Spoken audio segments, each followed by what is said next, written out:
Assalamualaikum Sobat Football United, ringan amatiran ala gua. Kali ini gua ingin review pertandingan Piala Dunia yang sudah dilangsungkan hari Rabu waktu Eropa. Ada 4 pertandingan luar biasa.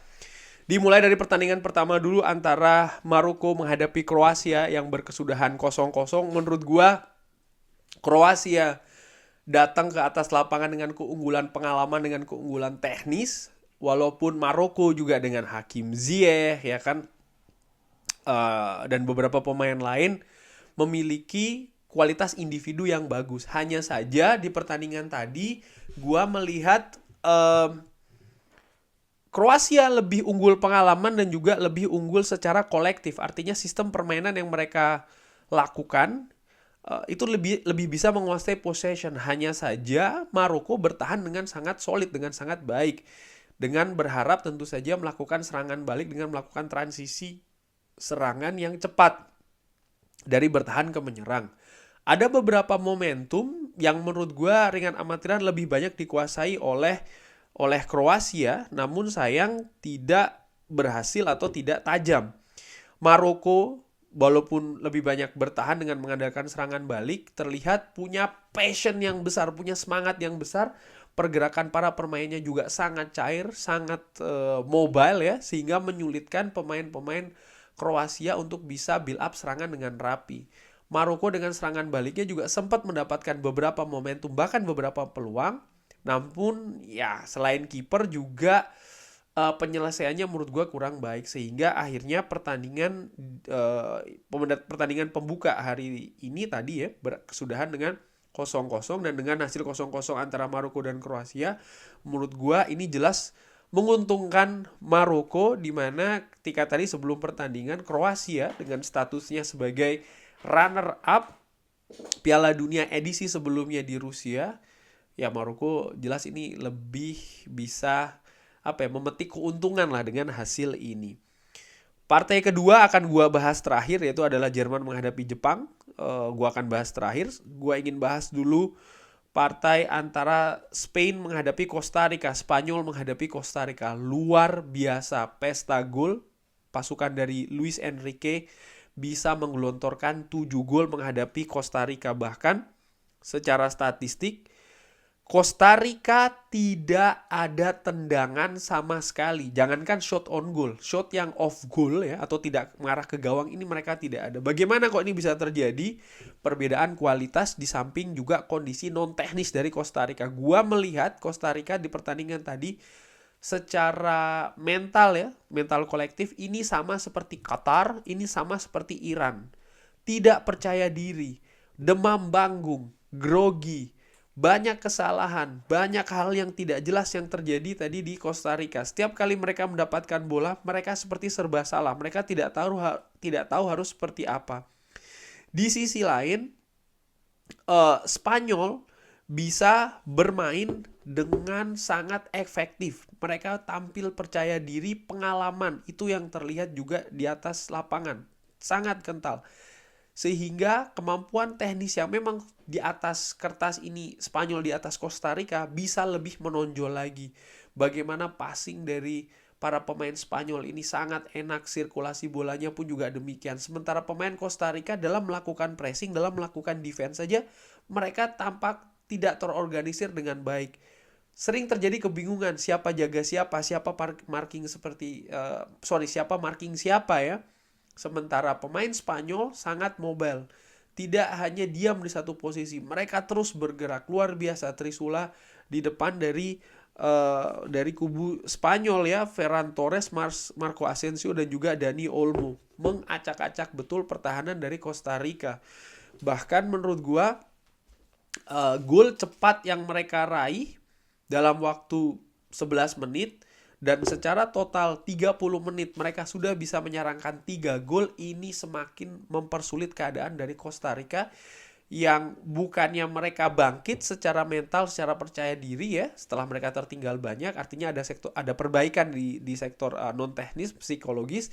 Ternyata ini tidak ada, justru lebih terbenam lagi, justru lebih menuju ke dasar lagi, sehingga permainan di babak kedua justru lebih jelek.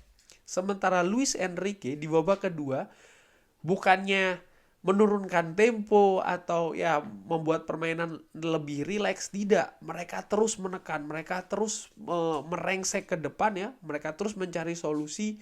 Pemain Spanyol betul-betul apa ya, menurut gue ya, menguasai segala-galanya lah di pertandingan tadi. Possession mereka kuasai, peluang mereka kuasai, kemenangan duel juga mereka kuasai.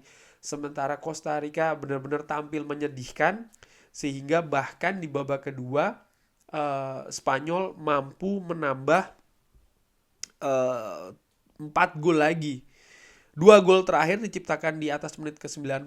Ini memperlihatkan betul bagaimana konsentrasi dari Costa Rica ini habis. Kenapa kok bisa habis? Apakah kondisi fisik? Iya, tapi gue lebih melihat kondisi mental. Jadi di memasuki menit ke-90, mereka ini sudah kebobolan 5 gol dengan permainan yang sangat buruk. Mereka betul-betul gua nggak tahu bahasanya apa ya, mungkin diacak-acak ya, diobok-obok, diacak-acak oleh pemain Spanyol, sehingga ya akhirnya 2 gol susulan di menit ke-90 ini terjadi bahkan 2 kali. Luar biasa. Dan pertandingan terakhir di hari ini adalah Belgia menghadapi Kanada. Kanada juga tampil luar biasa di babak pertama menghadapi Belgia yang sekali lagi secara kualitas, baik itu kualitas individu maupun kolektif, di atas kertas lebih unggul dari Kanada. Tapi di babak pertama Kanada betul-betul berani, mereka melakukan pressing tinggi, menyulitkan Belgia untuk bisa membangun serangan, untuk bisa build up dari bawah ya, dimana biasanya mereka ini bermain dengan rapi. Tapi sekali lagi kuncinya di babak pertama menurut gue adalah high press dari para pemain Kanada. Bahkan Kanada memiliki momentum dan juga peluang yang cukup banyak di babak pertama, hanya saja tidak bisa dikonversi menjadi gol. Kenapa kok bisa seperti itu? Menurut gue adalah faktor pengalaman. Ini yang membedakan tadi di partai, terutama di babak pertama antara Kanada dan Belgia. Ada momentum terbesar bagi Kanada, penalti bisa diselamatkan oleh Thibaut Courtois, luar biasa. Bahkan di penghujung babak pertama justru Kanada yang akhirnya gawangnya dijebol oleh Michy Batshuayi melalui umpan bola direct yang sangat baik dari belakang ke depan. Ini sekali lagi juga bagaimana pengalaman itu berpengaruh ya, konsentrasi dari para pemain Kanada. Setelah mereka menguasai momentum, menguasai possession, bahkan dan juga memperoleh banyak peluang di babak pertama, tapi tidak ada yang masuk, termasuk juga penalti, konsentrasinya menurut gua goyah di penghujung babak pertama, sehingga akhirnya Belgia mampu memanfaatkan hal tersebut. Di babak kedua nampak ada penurunan mungkin dari sektor fisik dari para pemain Kanada yang di babak pertama tampil sangat mobile, dan di babak kedua Belgia lebih bisa bernapas, terutama dari sisi possession. Walaupun Kanada juga masih bisa tampil berbahaya dengan serangan-serangan sporadis yang dilakukan. Hanya saja sekali lagi ketenangan ini yang membedakan situasi tadi di lapangan antara Kanada dan Belgia. Terlalu sering terburu-buru dalam mengambil keputusan para pemain Kanada, dan menurut gue ini ada kaitannya dengan pengalaman. Sehingga akhirnya pertandingan selesai, Belgia mampu mengatasi Kanada walaupun dengan skor tipis 1-0, tapi menurut gue ini modal yang cukup baik ya, di pertandingan pertama memperoleh 3 poin. Nah, sekarang gue ingin ke pertandingan kedua di hari tadi ini. Kejutan, tim Panzer Jerman dibelah oleh Samurai Biru Jepang 1-2. Luar biasa, lagi-lagi kejutan. Tim Asia mengalahkan tim favorit. Setelah sebelumnya Arab Saudi mengalahkan tim favorit Argentina, kali ini Jepang mengalahkan tim favorit Jerman 1-2. Situasinya pun hampir sama, di mana Jerman unggul duluan melalui penalti. Ilkay Gundogan yang menciptakan gol dulu ya, tadi di babak pertama, tepatnya di menit ke-33. Bahkan Kai Havertz sempat mengandalkan kemenangan atau gol di penghujung babak pertama, walaupun golnya akhirnya dianulir. Nah, di babak pertama, gua melihat Jepang sangat kesulitan untuk bisa mengimbangi Jerman. Nyaris tanpa peluang. Bahkan secara statistik di babak pertama, total shots dari Jepang dan Jerman ada 14 total shots. Bayangkan, 14 yang on target 5, 1 gol. sementara Jepang hanya 1. Banyak sekali peluang menurut gue dari Jerman, tapi lini belakang dari Jepang cukup tangguh ya. Mereka banyak juga melakukan blocks, dan juga kiper dari Jepang di babak pertama tampil luar biasa. Tercatat ada paling tidak 4 save yang dilakukan. Kalau tidak salah ada juga yang membentur tiang ya, serangan dari Jerman. Sehingga ya akhirnya Jerman di babak pertama tidak bisa menambah gol. Nah, yang menarik justru di babak kedua, di mana di babak kedua ini Jepang tampil berbeda. Mereka dalam melakukan pressing, kalau gue lihat ya, mereka lebih tinggi daripada babak pertama. Di mana babak pertama mereka lebih banyak menumpuk orang atau menumpuk pemain di daerah sendiri. Sementara di babak kedua mereka berani lebih mendorong ke depan ketika melakukan pressing, dan nampaknya ini lebih berhasil. Terlihat pada saat babak kedua ya, possession mereka lebih banyak menguasai, dan mereka juga lebih percaya diri ketika mereka memegang bola. Tidak terburu-buru, tidak banyak melakukan kesalahan seperti babak pertama. Babak pertama mereka tampil canggung ketika menghadapi memegang bola ya. Mereka seperti tidak tahu harus berbuat apa.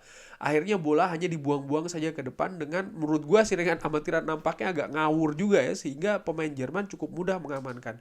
Tapi di babak kedua mereka bisa lebih tenang, mereka lebih bisa mengatur possession, mengatur tempo.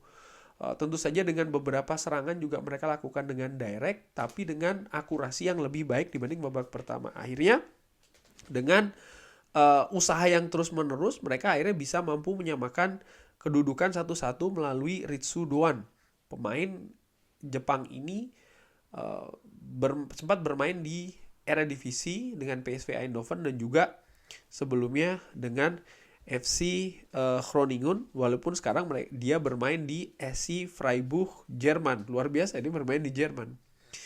Bahkan akhirnya Jepang mampu menggandakan atau ya berbalik unggul ya, menggandakan gol melalui Takuma Asano di menit ke-83, memanfaatkan bola direct dari belakang, dan dia mampu lepas dari kawalan ya dengan cukup ngeyel, akhirnya mampu menendang di sudut sempit gawang dari Manuel Neuer. 2-1 bagi Jepang. Di babak kedua terlihat betul bagaimana Jepang tampil berbeda. Mereka lebih ngotot, mereka lebih ngeyel, mereka aktif bergerak menyulitkan para pemain Jerman ketika membangun serangan. Bagaimana dengan Jerman sendiri? Menurut gue di babak kedua sebenarnya mereka juga tetap punya banyak peluang, hanya saja ketajaman ini yang membedakan. Selain memang mereka tidak tajam ya, kurang tajam, tapi juga di sisi lain bagaimana kiper dari Jepang juga tampil istimewa di babak kedua. Banyak sekali melakukan save-save penting. Di samping juga kalau tidak salah ada 2 tendangan dari Jerman yang membentur Mistar. Tapi ya menurut gua ini perpaduan antara lini belakang yang solid, kiper yang bagus, dan juga keberuntungan, sehingga akhirnya terakhir ya Jepang bisa mengamankan keunggulan 1-2 dan memetik 3 poin pertama di grup yang menghadapi Jerman. Luar biasa. Dengan hasil hari ini di grup A, Spanyol poin 3 memasukkan 7 kebobolan 0, luar biasa. Jepang 3, lalu Jerman 0, dan juga Costa Rica. Jadi Spanyol, Jepang, Jerman, dan juga Costa Rica. Yang menarik adalah pertandingan selanjutnya, di mana Jepang akan menghadapi Costa Rica. Kalau Jepang menang menghadapi Costa Rica, maka menurut gua 1 tiket sudah hampir digenggam. Kalau seandainya Spanyol menang nanti menghadapi Jerman, maka sudah selesai. Jadi nasib Jerman ini sekarang di ujung tanduk sih menurut gue.